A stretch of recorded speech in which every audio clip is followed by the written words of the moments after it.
भगवत गीता अध्याय 8 अक्षर ब्रह्म योग विस्तृत व्याख्या। प्रस्तावना। अर्जुन ने भगवान श्री कृष्ण से 7 गहन प्रश्न पूछे। ब्रह्म क्या है? अध्यात्म क्या है? कर्म क्या है?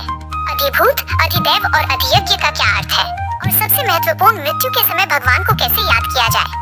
भगवान श्री कृष्ण ने मुस्कुराते हुए कहा, हे अर्जुन, मैं तुझे एक ऐसा परम रहस्य बताता हूँ जो न केवल जीवन बल्कि मृत्यु के बाद के मार्ग को भी स्पष्ट कर देता है। ये रहस्य इस बात पर निर्भर करता है कि तुम जीवन का अंत किस भाव से करते हो। मृत्यु समय का स्मरण भगवान ने समझाया। मनुष्य अपने जीवन भर जिस भाव, विचार या वस्तु पर ध्यान केंद्रित करता है, मृत्यु के अंतिम क्षणों में भी उसका मन उसी में उलझा रहता है। जो व्यक्ति जीवन भर धन, यश या भौतिक सुखों के पीछे भागता है, मृत्यु के समय भी उसका मन उसी में फंसा रहता है, जिससे उसे अगला जन्म भी उसी भाव के अनुरूप मिलता है। इसके विपरीत, जो भक्त अपने पूरे जीवन में लगातार मेरा स्मरण करता है, उसका मन मेरे साथ जुड़ जाता है।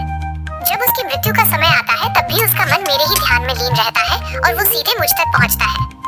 रियल लाइफ उदाहरण। कल्पना करो कि एक विद्यार्थी पूरे साल पढ़ाई में लापरवाही करता है और परीक्षा हॉल में पहुंचकर अचानक उम्मीद करता है कि उसे सब कुछ याद आ जाए। क्या ऐसा संभव है? परीक्षा की सफलता पूरे साल के अभ्यास पर निर्भर करती है। इसी तरह मृत्यु जीवन की सबसे बड़ी परीक्षा है। जिसने जीवन भर भगवान का स्मरण नहीं किया, वो अचानक मृत्यु के समय उन्हें याद नहीं कर पाएगा। इसलिए भगवान का स्मरण जीवन भर का अभ्यास है। निरंतर अभ्यास की जरूरत। भगवान बोले, अर्जुन, तुम अपना कर्म यानी युद्ध भी करो और साथ ही मेरा स्मरण भी करो। ये निरंतर अभ्यास ही तुम्हें मुझसे जोड़े रखेगा। जब तुम कर्म और भक्ति को साथ लेकर चलोगे, तो तुम्हारा मन और बुद्धि मुझ में ही स्थिर हो जाएगी और तुम निश्चित रूप से मुझे ही प्राप्त करोगे। व्याख्या।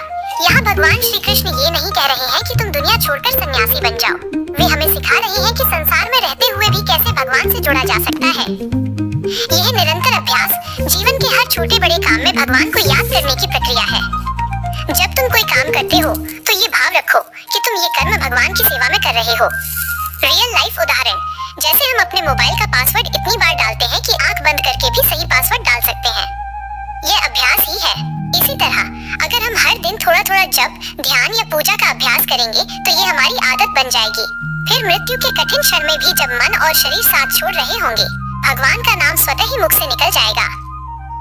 साधना का उपाय। जो साधक मृत्यु के समय ओम के एक अक्षर का जाप करता है, अपने मन को स्थिर रखता है और मुझे याद करता है, वह परम गति को प्राप्त करता है। व्याख्या। ओम को ब्रह्म का प्रतीक माना गया है। ये वह मूल ध्वनि है जिससे ब्रह्मांड का निर्माण हुआ।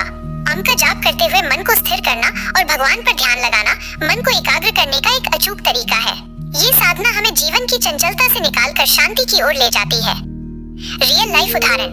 अगर आप रोजाना सुबह या शाम थोड़ी देर प्राणायाम और ध्यान करते हैं, तो आपका मन धीरे धीरे एकाग्र होना सीख जाता है। ये ठीक वैसे ही है जैसे गाड़ी चलाने का अभ्यास करने से आप ट्रैफिक में भी अपनी गाड़ी पर पूरा नियंत्रण रख पाते हैं। उसी तरह ध्यान का अभ्यास मृत्यु जैसी कठिन घड़ी में भी मन को विचलित होने से बचाता है। ब्रह्मलोक और परम धाम। भगवान ने कहा, ब्रह्मलोक सहित सभी लोग जिनमें पुनरावृत्ति होती है, अंत में वापस जन्म मरण के चक्र में आते हैं, लेकिन जो मुझे प्राप्त करता है, वो कभी लौट कर नहीं आता। व्याख्या।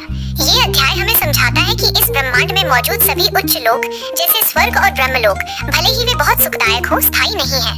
पुण्य कर्मों के कारण आप वहाँ जा सकते हैं, लेकिन जब पुण्य का फल समाप्त हो जाता है, तो आपको वापस जन्म लेना पड़ता है। केवल भगवान का धाम ही शाश्वत और अविनाशी है, जहाँ से वापस नहीं लौटना पड़ता। रियल लाइफ उदाहरण। सोचो कोई इंसान विदेश जाकर खूब पैसा कमाए, लेकिन उसे वहाँ स्थायी वीजा न मिले। कुछ समय बाद उसे वापस अपने देश लौटना ही पड़ेगा। ब्रह्मलोक ऐसा ही है, माइनस ये बहुत बड़ा सुख है, लेकिन स्थायी नहीं। इसके विपरीत भगवान का धाम ऐसा है जैसे आपका अपना स्थायी घर, जहाँ से कोई कभी लौट कर नहीं आता, क्योंकि वही अंतिम लक्ष्य है। उत्तरायण और दक्षिणायन का मार्ग साधकों के 2 मुख्य मार्ग हैं। 1. ज्योति और उत्तरायण का मार्ग। ये वो मार्ग है जिस पर चलकर साधक परमेश्वर को प्राप्त करता है और जन्म मरण से मुक्त हो जाता है। 2. धुआं और दक्षिणायन का मार्ग। ये वो मार्ग है जिस पर चलकर साधक पुनः इस संसार में जन्म लेता है। व्याख्या। ये 2 मार्ग केवल दिशाएं नहीं, बल्कि कर्म और भक्ति के प्रतीक हैं। उत्तरायण का मार्ग ज्ञान, भक्ति और सही कर्मों का मार्ग है, जो हमें मुक्ति की ओर ले जाता है। दक्षिणायन का मार्ग सांसारिक आसक्ति, मोह और स्वार्थ भरे कर्मों का मार्ग है, जो हमें बार बार जन्म मृत्यु के चक्र में फंसाता है। रियल लाइफ उदाहरण। जैसे ट्रेन की 2 लाइनें होती हैं, माइनस एक सीधी अपने गंतव्य तक पहुंचाती है और दूसरी बीच बीच में रुकती हुई यात्रियों को उतारती चढ़ाती रहती है। साधक का जीवन भी ऐसा ही है। जो भक्ति, ध्यान और निस्वार्थ कर्मों का अभ्यास करता है, वो सीधे परम गति की लेता है। लेकिन जो केवल सांसारिक इच्छाओं में उलझा रहता है, उसकी ट्रेन बार बार जन्म मरण के स्टेशन पर रुकती रहती है।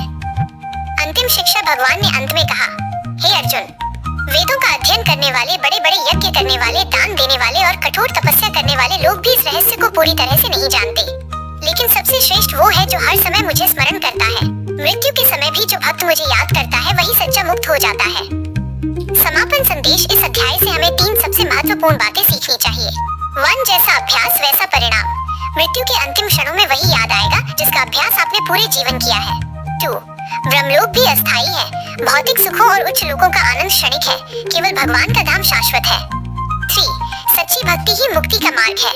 कर्म, ज्ञान और योग का अंतिम लक्ष्य भगवान को प्राप्त करना है, और ये केवल सच्ची भक्ति से संभव है। रियल लाइफ उदाहरण अतिरिक्त।